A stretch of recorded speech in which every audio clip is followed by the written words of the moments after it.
New questions about how the shooter who killed 7 people at a 4th of July parade was able to get a gun despite several red flags. I'm looking forward to an explanation of what happened. Now the suspect's father could be facing charges as well. I filled out the consent form to allow my son to go through the process. They do background checks, whatever that entails. A push to give homeless people in Denver a safe place to stay. We have a housing affordability issue. The sanctioned campsite opening today. It's going to continue to help our community going forward. Plus, Denver's airport is getting millions of dollars in new upgrades. First at 11, we have new developments on a teenager charged in a deadly arson that killed 5 family members in 2020. Court records show 18-year-old Kevin Bowie is accused of having fentanyl in jail. That discovery came last month when a fellow inmate overdosed. Deputies searched everyone in the 8-man cell and found baggies with a total of 46 pills in Bowie's socks and pants. It's not clear how he got the drugs in jail. He was supposed to appear in court on the arson charges today, but that has now been pushed back because of these new drug charges. Bowie is one of 3 people charged in that 2020 arson in Green Valley Ranch that killed 5 members of the Giol family from Senegal. Prosecutors say Bowie admitted to planning and executing the fire, but that he targeted the wrong house. He'll be back in court at the end of this month. The gunman who confessed to opening fire at a 4th of July parade near Chicago is in a jail cell without bond now. Police say the suspect's father sponsored his gun application, and as Morgan Norwood reports, the father could now be charged. Mounting questions as to how the suspected gunman Robert Crimo III, charged in the deadly 4th of July rampage in Highland Park, Illinois, was able to legally buy 5 guns after a series of red flags. Authorities now investigating the suspect's father, who sponsored his son's application to obtain a firearm owner's ID because he was under 21. All of this despite a prior suicide attempt and alleged threats to kill his family. Overnight, the father speaking to ABC News, Robert Crimo Jr., who says he does not live with his son, claiming he was unaware of some of those incidents when he sponsored the application. I filled out the consent form to allow my son to go through the process. They do background checks, whatever that entails. The 21-year-old Crimo charged with 7 counts of first-degree murder after prosecutors say he confessed to the mass shooting that left 7 dead and dozens more injured. His father claims he had no involvement in his son's weapons purchases, some of which occurred after his 21st birthday. This has taken us by complete surprise. 3 days before the 4th, my wife had asked him, hey, do you have any plans for the 4th?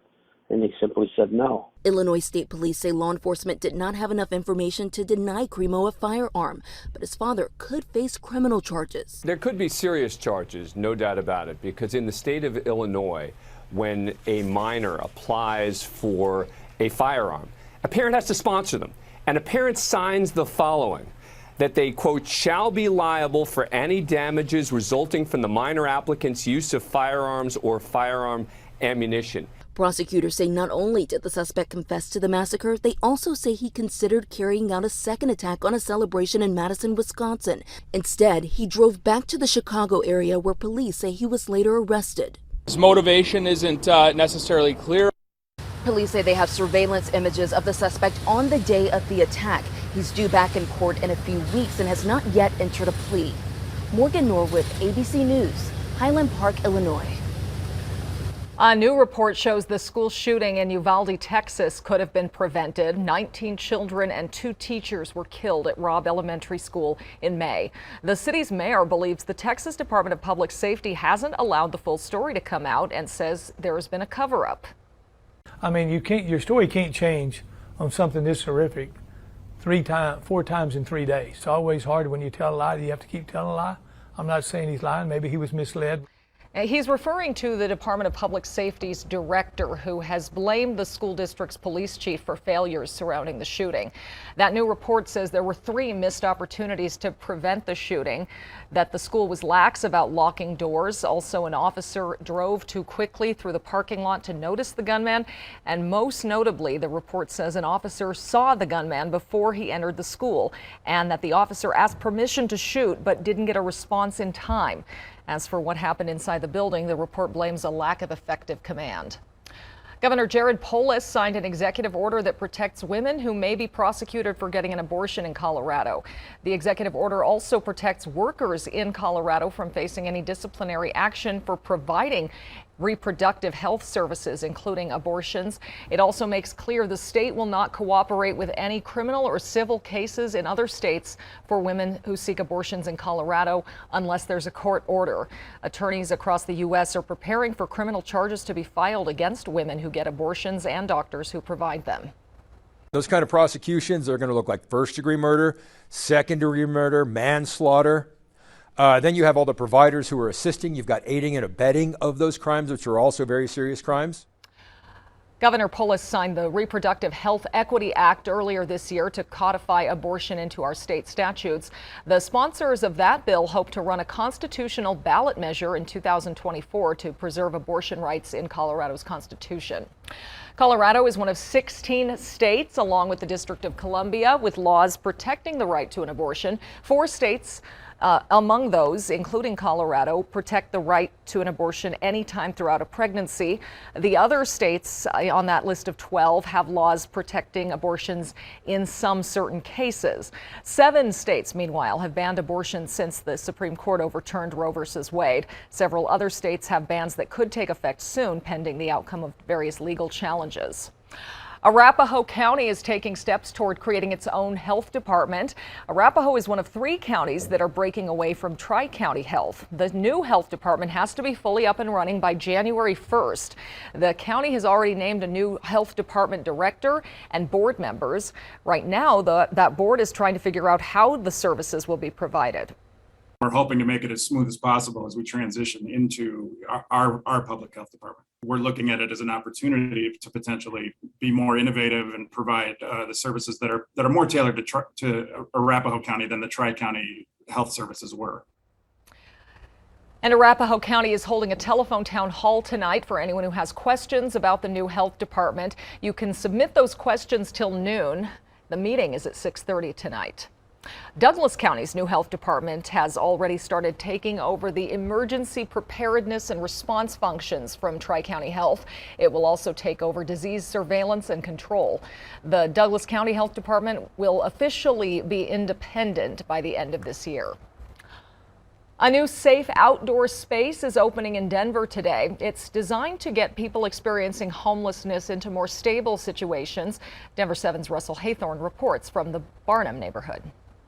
Yeah, the gate is open to Denver's newest safe outdoor space. This one sits along Federal Boulevard in the Barnum neighborhood, which is about a mile south of Empower Field at Mile High. And the idea here is to reduce the impact of camping in this neighborhood while also giving people a place to go who might otherwise be camped out in bus stops or on benches, on street corners, and elsewhere. Eventually, within a year, there's an even bigger, bolder plan for this site as well. What's really cool about this particular site is that this site is going to be developed into future affordable housing by the St. Francis Center. So we are in essence really utilizing this land before it would normally be utilized. We are planning, once this SOS site has been up for a year, we are planning on moving that SOS site elsewhere, and we will be developing senior housing on that same patch of land. That was Andrew Spinks with the St. Francis Center. He says this permanent housing solution would give seniors stability in their, quote, golden years. In Denver, Russell Haythorne, Denver 7. New at 11, DIA is getting $60 million from the federal government and will use that money to upgrade its terminal and baggage handling systems. The Biden administration says it's spending nearly $1 billion to upgrade airports around the country. The money is coming from the infrastructure bill the president signed last year. And Denver Airport CEO Phil Washington is officially President Biden's nominee to lead the FAA. Denver 7 was first to confirm reports by the Seattle Times last month that Washington had been tapped for the job. His nomination will still have to be confirmed by the Senate. The Federal Reserve is warning fighting record high inflation could require drastic interest rate hikes. Chair Jerome Powell says rates could rise an additional 0.5 to 0.75% this month. Inflation is at a 40-year high. The president continues to blame factors like Russia's invasion of Ukraine. We got a long way to go because of inflation, because of I call it the Putin tax increase. Putin, because of gasoline and all that grain he's keeping from being able to get to the market. Now I'm fighting like hell to lower costs on things that you talk about around your kitchen table. The Fed is trying to bring down inflation without triggering a recession. Earlier today, job placement firm Challenger Gray and Christmas reported planned layoffs in June were 57% higher than the previous month. Another Operation Fly formula mission will bring in close to 320,000 pounds of baby formula from Australia. That equals about 4.7 million bottles. The formula will come in 2 shipments. The first is arriving on Sunday. British Prime Minister Boris Johnson is stepping down, still ahead the scandals that led to his resignation. And CU's mascot is getting a new nickname when she runs on Folsom Field this season.